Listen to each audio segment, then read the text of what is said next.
தீபாவளி பண்டிகைக்கான ரயில் ticket முன்பதிவு தொடங்கிய 5 நிமிடத்தில் விற்று தீர்ந்து விட்டதால் பயணிகள் ஏமாற்றம் அடைந்துள்ளனர்.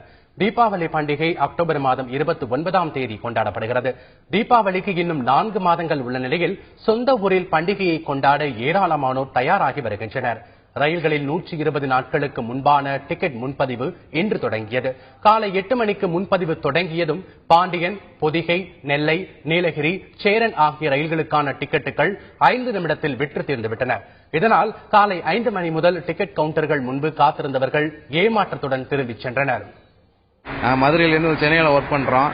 தீபாவளி அன்னைக்கு இது குழந்தைங்களை பார்க்கலாம், ஃபேமிலியை பார்க்கலான்ட்டு 27/10 போகிறதுக்கு 120 நாளைக்கு முன்னாடியே கவுண்டர் இன்னைக்கு ஓப்பன் பண்ண சொல்லிட்டு காலையில் 5 மணிலேருந்து வெளியில் கியூவில் வெயிட் பண்ணிட்டு இங்கே வந்து போடுறோம். 8 மணிக்கு ஓப்பன் ஆகி அடுத்து 8:01க்கே வந்து எல்லாமே வெயிட்டிங் லிஸ்ட்டு.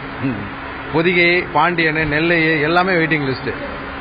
அவர் பார்த்தா கவுண்டரில் 6 பேருக்கு வந்து 4 பேர் தான் இருக்காங்க, 2 பேர் ஸ்டாஃபே இல்லை உள்ள. குடும்பத்தோட சேர்ந்து கொண்டாட தான் ஆசைப்படுவோம். இங்க வந்து நம்ம கஷ்டப்பட்டு இருக்கோம். தீபாவளி இந்த ஒரு நாளாவது முன்னாடி போகணும்னு சொல்லி ஆசைப்படும் போது வந்து இங்க வரும்போது கவுண்டர்ல 8 பேர் இருக்காங்க. பட் ஆனா வந்து 4 கவுண்டர் தான் ஒர்க் பண்ணிட்டு இருந்தாங்க.